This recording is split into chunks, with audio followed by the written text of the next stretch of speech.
ಹಾಗೆ ನಮ್ಮ PRO sir ಎಲ್ಲರೂ ಕೂಡ ಈ ಒಂದು ಕಾರ್ಯಕ್ರಮಕ್ಕೆ ಸ್ವಾಗತವನ್ನು ಕೊಡ್ತೀನಿ. ಹಾಗೆ ಈ ಒಂದು ನಾಟೌಟ್ ಸಿನಿಮಾ ಆ್ಯಕ್ಚುಲಿ ಇಲ್ಲೇ ಲಾಸ್ಟ್ ಒಂದು ಮೋಷನ್ ಪೋಸ್ಟರ್ ರಿಲೀಸ್ ಮಾಡಿದ್ರು. ಅದಾದಮೇಲೆ ಬೇರೆ ಬೇರೆ ಒಂದು ಕಾರಣಗಳಿಂದ ಅಂದರೆ ಎಲೆಕ್ಷನ್ ಆಯಿತು, ಒಂದು ಸ್ವಲ್ಪ ಪ್ರೋಸೆಸ್ ಎಲ್ಲ ಸ್ಲೋ ಆಯಿತು. ಈಗ ರಿಲೀಸ್ಗೆ ರೆಡಿಯಾಗಿ 19 ಬರ್ತಾ ಇದ್ವಿ. ನನ್ನ ಮಾತು ಶುರು ಮಾಡೋದಕ್ಕಿಂತ ಮುಂಚೆ ಆ್ಯಕ್ಚುಲಿ ನನ್ನ ಜೊತೆ ಕೆಲಸ ಮಾಡಿರೋ ನನ್ನ ಟೆಕ್ನಿಷಿಯನ್ಸ್ ಎಷ್ಟೇ ನಾನು ಅಂದರೆ ಈ ಕೊನೆಯಲ್ಲಿ ನಾನು ಯಾಕೆ ಒಬ್ಬ ಡೈರೆಕ್ಟರ್ ಮಾತಾಡ್ತಾ ಇದ್ದೀನಿ ಅಂದರೆ ಆರ್ಟಿಸ್ಟ್ಗಳು ಸಿನಿಮಾ ಶುರು ಆಗಬೇಕಾದ್ರೆ ಒಬ್ಬ ನಿರ್ದೇಶಕ ಬೇಕು. ಸಿನಿಮಾ ಮುಗ್ದಾದ್ಮೇಲೆ ಪ್ರಚಾರಕ್ಕೆ ನಿರ್ದೇಶಕರಿಗಿಂತ ನಟರು ಬೇಕು. ಅದಕ್ಕೋಸ್ಕರ ಫಸ್ಟ್ ನಟರೆಲ್ಲ ಮಾತಾಡೋದು, ನಿರ್ದೇಶಕರು ಏನಂದರೆ ನಮ್ಮ ಕೆಲಸ ಮುಗಿದೋಗಿದೆ, ಇನ್ನೇನಿದ್ರು ಪ್ರಚಾರಕ್ಕೆ ನಟರು ಬೇಕು, ಆಮೇಲೆ ಸಿನಿಮಾ ನೋಡೋದಕ್ಕೆ ಪ್ರೇಕ್ಷಕರು ಬೇಕು. ನನ್ನ ಜೊತೆ ಕೆಲಸ ಮಾಡಿರುವಂಥ ಒಂದು ಟೀಮ್ ಇದೆ, ರವಿಶಂಕರ್ ಸರ್ ಜೊತೆ ಒಂದು ಟೀಮ್ ವರ್ಕ್ ಮಾಡಿದ್ರು.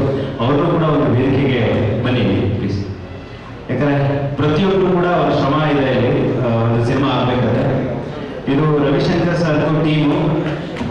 ರವಿಶಂಕರ್ ಸರ್ ಇಲ್ಲ ಅಂದ್ರೂ ಕೂಡ, ರವಿಶಂಕರ್ ಸರ್ ಈ ಸ್ಟೇಜ್ ಮೇಲೆ ಇಲ್ಲ ಅಂದ್ರೂ ಕೂಡ ಅವರ ಹಣೆ ಮೇಲೆ ಇರೋ ಸಿಂಬಲ್ಲು ರವಿಶಂಕರ್ ಸರ್ ಸ್ಟೇಜ್ ಮೇಲೆ ಇದ್ದಾರೆ.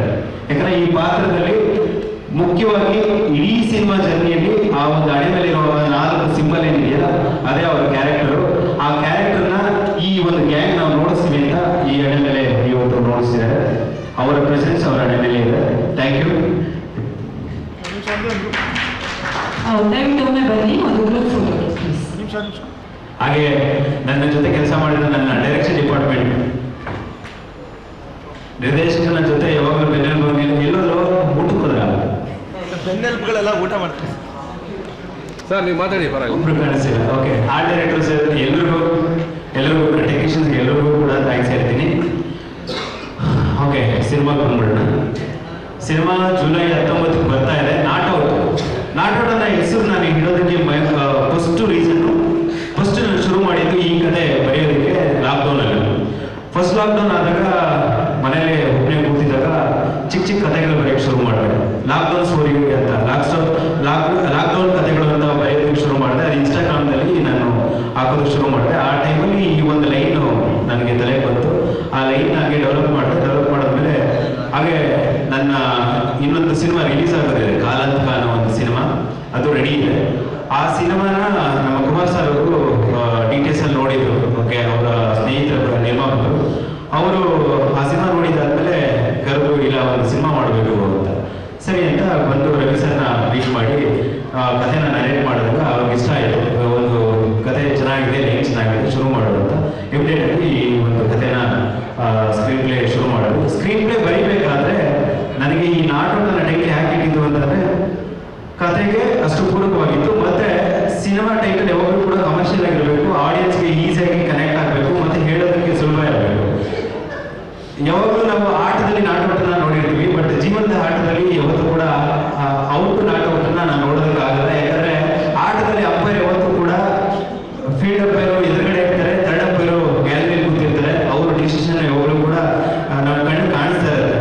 ಬಟ್ ಜೀವನದ ಅಂಪೈರ್ ಯಾರು ಅನ್ನೋದು ಯಾವತ್ತೂ ಕೂಡ ಯಾರಿಗೂ ಗೊತ್ತಿರಲ್ಲ. ಯಾವಾಗ ಏನಾಗುತ್ತೆ, ಪಾಸಿಟಿವ್ ಆಗುತ್ತೋ ನೆಗೆಟಿವ್ ಆಗುತ್ತೋ ಅನ್ನೋದು ಮನೆಯಿಂದ ಒಂದು ಸ್ಟೆಪ್ ಹೊರಗಡೆ ಇಟ್ಟಾಗಲೇ ನಮ್ಗೆ ಗೊತ್ತಾಗೋದು. ಅದು ಏನಾಗುತ್ತೆ ನಮ್ಮ ಜೀವನದಲ್ಲಿ ಅನ್ನೋದು ಯಾವತ್ತೂ ಕೂಡ ಯಾರು ನಿರೀಕ್ಷಣೆ ಮಾಡಿರಲ್ಲ. ಒಂದೊಂದು ನಿಮಿಷನೂ ಕೂಡ ಅಷ್ಟೇ ಅಮೂಲ್ಯವಾಗಿರುತ್ತೆ. ಆಮೇಲೆ ಆ ಡಿಸಿಷನ್ಸು ಕೂಡ ಫ್ಯಾಕ್ಷನ್ ಆಫ್ ಸೆಕೆಂಡ್ ಅಲ್ಲಿ ತಗೊಳ್ಳೋಂಥ ಒಂದು ಡಿಸಿಷನ್ಸ್ ಇರುತ್ತೆ. ಕೆಲವೊಂದು ಸಿಚುವೇಶನಲ್ಲಿ ಆಕ್ಸಿಡೆಂಟು ಕೂಡ ಫ್ಯಾಕ್ಷನ್ ಆಫ್ ಸೆಕೆಂಡಲ್ಲೇ ಆಗೋದು. ಕೆಲವೊಂದು ತಕ್ಷಣ ತಗೊಳ್ಳೋಂಥ ನಿರ್ಧಾರಗಳಿರುತ್ತಲ್ಲ, ಆ ನಿರ್ಧಾರಗಳೇ ಈ ಒಂದು ನಾಟೌಟ್ ಒಂದು ಟೈಟ್ಲ್ ನನ್ನ ತಲೆಯಲ್ಲಿ ಬರೋದಕ್ಕೆ ಕಾರಣ, ಮತ್ತೆ ಸಿನಿಮಾಗೆ ಇಡೋದಕ್ಕೂ ಕಾರಣ ಅಂತ ಆ ರೀತಿಯ ಸನ್ನಿವೇಶಗಳು ಈ ಸಿನಿಮಾದಲ್ಲಿ ಇದೆ. ಅದಕ್ಕೋಸ್ಕರನೇ ಈ ನಾಟೌಟ್ ಅನ್ನು ಟೈಟ್ಲ್.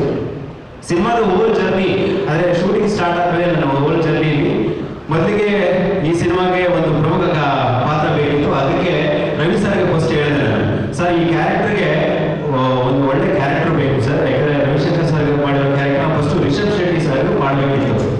ರಿಷಬ್ ಶೆಟ್ಟಿ ಸರ್ಗೆ ರವಿ ಸರ್ಗೆ ತುಂಬ ಕ್ಲೋಸ್ ಇದ್ರು. ಅದಕ್ಕೆ ರವಿ ಸರ್ಗೆ ಹೇಳಿದೆ, ಇಲ್ಲ ಅವ್ರು ಅಪ್ರೋಚ್ ಮಾಡಿ ಸರ್ ಅಂತ. ಸರಿ ಅಂತ ರವಿ ಸರ್ ರಿಷಬ್ ಶೆಟ್ಟಿ ಸರ್ಗೆ ಫೋನ್ ಮಾಡಿದ್ರು, ಮಾಡಿ ಮಾತಾಡಿದ್ರು. ಅವರು ಕಾಂತಾರ ಸಿನಿಮಾ ಶೂಟಿಂಗಲ್ಲಿದ್ದರು. ಆ ಶೂಟಿಂಗಲ್ಲಿ ಫೈನಲ್ ಸ್ಟೇಜಲ್ಲಿದ್ದರು. ಇಲ್ಲ ಒಂದು ಸ್ವಲ್ಪ ಶೆಡ್ಯೂಲು ಕಷ್ಟ ಆಗ್ಬೋದು ಹಾಗೆ ಅಂತ. ಆಮೇಲೆ ಆಪ್ಷನ್ಸ್ ಬರ್ತಾ ರವಿಶಂಕರ್ ಸರ್ ಫೈನಲ್ ಆ ಒಂದು ಕ್ಯಾರೆಕ್ಟರ್ ಮಾಡಬೇಕು ಅಂತ ಡಿಸೈಡ್ ಆಗಿದ್ರು.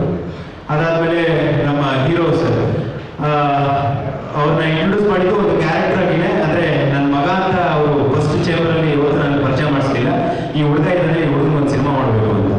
ಆಮೇಲೆ ಎಲ್ಲ ನರೇಷನ್ ಎಲ್ಲ ಆದ್ಮೇಲೆ ಮಾತಾಡಿದ್ಮೇಲೆ ಕುಮಾರಣ್ಣ ಹೊರಗಡೆ ಬಂದಾದ್ಮೇಲೆ ಅವ್ರ ಮಗನೇ ರೀ ಅವರು ಅಂತ. ಓ ಹೌದಾ ಅಂತ. ನಾನು ಹೀರೋ ಇಬ್ರು ಕೂತು ಆ ಸಿನಿಮಾ ಬಗ್ಗೆ, ಕತೆ ಬಗ್ಗೆ ಎಲ್ಲ ಡಿಸ್ಕಷನ್ ಮಾಡಿ ಫೈನಲಿ ಅವ್ರ ಬಗ್ಗೆ ತಿಳಿದಾಗ ಗೊತ್ತಾಯ್ತು ಈ ಒಂದು ಕತೆಗೆ ಆಕ್ಚುಲಿ ಶೂಟ್ ಆಗ್ತಾರೆ ಅಂತ. ಏನಕ್ಕೆ ನನ್ನ ಆಂಬುಲೆನ್ಸ್ ಡ್ರೈವರ್ ಕ್ಯಾರೆಕ್ಟರ್ನ ಏನ್ ಬರ್ದಿದ್ನೋ ಅಲ್ಲಿ ಯಾವುದೇ ರೀತಿಯಲ್ಲೂ ಹೀರೋಯಿಸಮ್ ಇಲ್ಲ, ಸ್ಟಾರ್ ಕ್ಯಾಸ್ಟ್ ಬೇಕಿಲ್ಲ. ಒಬ್ಬ ದೊಡ್ಡ ಸ್ಟಾರ್ ತಗೊಂಡು ಆ ಒಂದು ಕ್ಯಾರೆಕ್ಟರ್ ಫಿಟ್ ಮಾಡೋ ಅವಶ್ಯಕತೆ ನನಗೆ ಬೇಕಿದ್ದಿಲ್ಲ.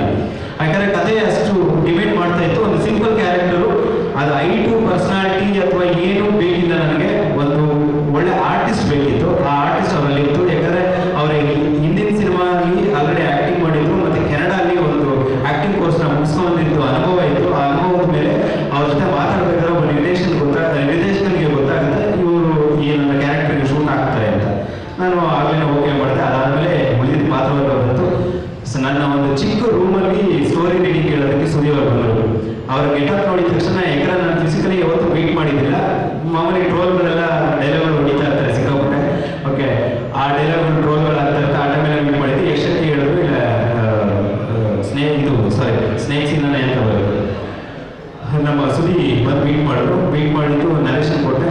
ಅವರು ಫಸ್ಟ್ ಬಂದಿದ್ದು ಬಿಲ್ಡಪ್, ಯಾಕಂದ್ರೆ ಟಗರು ಇಟ್ಟಾಗ್ಬಿಟ್ಟಿತ್ತು, ಮತ್ತೆ ಈ ಕಡೆ ಸಲಗ ಇಟ್ಟಾಗ್ಬಿಟ್ಟಿತ್ತು. ಸಾವಿತ್ರಿ ಪಾತ್ರ ಬಂದು ಕಾರ್ ನಿಲ್ಲಿಸಿ, ಡೈರೆಕ್ಟರ್ ಓಕೆ ಫುಲ್ ಬಿಲ್ಡಪ್ ಅಲ್ಲಿ ಬಂದು ಏನ್ ಕತೆ, ಯಾಕಂದ್ರೆ ಸುಮಾರು ಜನ ಕತೆ ರೆಡಿ ಕೊಡ್ತಾ ಇರ್ತಾರೆ. ನಾನು ಅಷ್ಟೇ ಸರ್, ನಾನು ಒಂದು ಸ್ವಲ್ಪ ವೈದ್ಯ ಸರ್ ಈ ಥರ ಅಂತ ಬಿಟ್ಟು ಎಲ್ಲ ನರೇಶನ್ ಕೊಟ್ಟಾದ್ಮೇಲೆ ಸರ್ ನಾನು ಮಾಡ್ತೀನಿ ಸರ್ ಇದು ಓಕೆ ಡೇಟ್ಸ್ ಸರ್ ಪರವಾಗಿಲ್ಲ ಸರ್ ಡೇಟ್ ನಡೆಸ್ಕೊಬೋದು. ಏನಕ್ಕೆ ಇವರು ಅಂದ್ರೆ ಫಸ್ಟ್ ನನಗೆ ಅನಿಸಿದ್ದು ಡೇಟ್ ಸಿಗಲ್ಲ, ಅಡ್ಜಸ್ಟ್ ಮಾಡ್ಕೋಬೇಕಾಗುತ್ತೆ. ನಾನು ಒಂದು ಇಂಡೈರೆಕ್ಟ್ ಆಗಿ ನಮ್ಮ ಟೀಮಲ್ಲಿ ಹೇಳಿದ್ರು, ಆದರೆ ತುಂಬ ಬ್ಯುಸಿ ಇದ್ದಾರೆ ಅಂತ. ಕತೆ ಕೇಳಿದ ತಕ್ಷಣ ಇಲ್ಲ ನೀವು ಮಾಡಿ ಅಂತ ಒಂದು ಹೋಗ್ಕೊಟ್ರಲ್ಲ. ಆಮೇಲೆ ಗೊತ್ತಾಯ್ತು, ಯಾಕಂದ್ರೆ ಸಿನಿಮಾಲಿ ಮೇನ್ ಕ್ಯಾರೆಕ್ಟರ್ ಅನ್ನೋದು ಅವ್ರದಲ್ಲೇ ಉಳಿತು ರೀಡಿಂಗ್ ಕೊಡೋದಲ್ಲೇ. ಓಕೆ, ಹೀರೋ ಎಷ್ಟು ಪ್ರಮುಖವಾಗಿದೆಯೋ ಈ ಪಾತ್ರ ಹೀರೋಗೆ, ಹಾಗೇನೆ ಸುದೀವ್ರಿಗೂ ಕೂಡ ಅಷ್ಟೇ ಪ್ರಮುಖವಾಗಿದೆ. ಅವ್ರು ಯಾವಾಗಲೂ ಹೇಳ್ತಾ ಇರ್ತಾರೆ ಇಂಟರ್ವ್ಯೂಗಳಲ್ಲಿ, ಸರ್ ನಮ್ಮನ್ನೆಲ್ಲ ಬಳಸ್ಕೊಬಿಟ್ರು ಸರ್ ಎಲ್ಲ ಸಿನಿಮಾಲು ಯಾರು ಹೀರೋ ಜೊತೆನೋ ಇಲ್ಲ ವಿಲನ್ ಜೊತೆನೋ ಸುಮ್ಮನೆ ಕ್ಯಾರೆಕ್ಟರ್ ಹಾಕ್ಬಿಟ್ಟು ಬಳಸ್ಕೊಬಿಡ್ತಾರೆ ಅಂತ. ಅದಕ್ಕೆ ನಾನು ಲಾಸ್ಟ್ ಟೈಮ್ ಹೇಳಿದೆ, ದೇವರನ್ನೇ ನಾನು ಯಾರನ್ನು ಕೂಡ ಯಾವ ಸಿನಿಮಾಲ್ಲೂ ಕೂಡ ಬಳಸ್ಕೊಳ್ಳಲ್ಲ, ದುಡಿಸ್ಕೋತೀನಿ ಅಂತ. ಯಾಕಂದ್ರೆ ದುಡ್ಡು ಕೊಡ್ತೀನಿ ದುಡಿಸ್ಕೋತೀನಿ ಅಂತ. ದುಡಿಸ್ಕೊಂಡಿದ್ದೀನಿ ಹೆಂಗೆ ಅಂತಂದ್ರೆ ಆ ಪಾತ್ರನೂ ಅವ್ರಿಗೆ ಸ್ಯಾಟಿಸ್ಫ್ಯಾಕ್ಷನ್ ಆಗಬೇಕು, ಅವ್ರಿಗೆ ಪೇಮೆಂಟು ಕೂಡ ಅಷ್ಟೇ. ಪ್ರೊಡಕ್ಷನ್ ಹೌಸ್ ನಾನು ಮಾಡಿದ್ರೆ, ಅಂದರೆ ನಾನು ಡೈರೆಕ್ಷನ್ ಮಾಡಬೇಕಾದ್ರೆ ನನ್ನ ಪ್ರೊಡಕ್ಷನ್ ಹೌಸಲ್ಲಿ ಯಾವ ಆರ್ಟಿಸ್ಟ್ಗಳು ಕೂಡ ಯಾವುದೇ ರೀತಿಯ ಪ್ರಾಬ್ಲಮ್ಸ್ ಆಗಬಾರ್ದು. ನಾನು ಫಸ್ಟ್ ಪ್ರೊಡಕ್ಷನ್ ಹೌಸ್ಗೆ ಹೇಳೋದೇ ಅದನ್ನು. ಒಂದು ಫೈನಾನ್ಷಿಯಲ್ ವಿಚಾರ ಆಗಿರ್ಬೋದು ಅಥವಾ ಯಾವುದೇ ವಿಚಾರ ಆಗಿರ್ಬೋದು, ಸಿನಿಮಾ ಕ್ಲೀನಾಗಿ ಮುಗಿಬೇಕು ಅಂತ ನಾನು 30 ದಿನ ಟೈಮ್ ಕೊಟ್ಟಿದ್ರು. 32 ಡೇಸ್ ನಾನು ಟೈಮ್ ಕೊಟ್ಟಿದ್ದು. ಇದೇ ಬಜೆಟಲ್ಲಿ ಮಾಡಬೇಕು ಅಂತಿದ್ರು. ಆ ಬಜೆಟಲ್ಲಿ ಅದು ಪ್ಲಾನಿಂಗ್ ಆಗಿ ಅವ್ರ ಡೇಟ್ಸು ಕೂಡ ಅಷ್ಟೇ ಫಿಕ್ಸ್ ಮಾಡಿದ್ದು, ಅದೇ ಬಜೆಟಲ್ಲಿ ಮಾಡಿದ್ರು. ಅದು ಅವರು ಒಂದು ಪಾತ್ರ. ಅದಕ್ಕೇನು ಹೀರೋಯಿನ್ನು ನಾನು ಎಲ್ಲ ಪಾತ್ರಗಳ ಬಗ್ಗೆ ಹೇಳಕ್ ಹೋದ್ರೆ ಸಿಕ್ಕಾಪಟ್ಟೆ ಅಲ್ಲಿ ಅಂತ ಬಿಡುತ್ತೆ. ಯಾಕಂದ್ರೆ ಇನ್ನು 15 ದಿನ ಸಿನಿಮಾ ಇದೆ.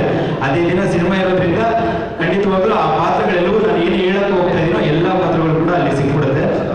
ಸ್ವಾದಿಷ್ಟತೆಯ ಸ್ವಾದ, ತಾಜಾತನದ ಆಹ್ಲಾದ, ಉತ್ತಮ ಆರೋಗ್ಯ ಮತ್ತು ಹೆಚ್ಚಿನ ರೋಗ ನಿರೋಧಕ ಶಕ್ತಿಯ ವೃತ್ತಿಗೆ ಈಗ ನಿಮಗೆ ಸಿಗುತ್ತಿದೆ ಉತ್ತಮ ಗುಣಮಟ್ಟದ ಪೌಷ್ಟಿಕಾಂಶ. Shri Vaidik millet health mix. ಇದು ಸಿರಿಧಾನ್ಯಗಳ ಸಂಪತ್ತು.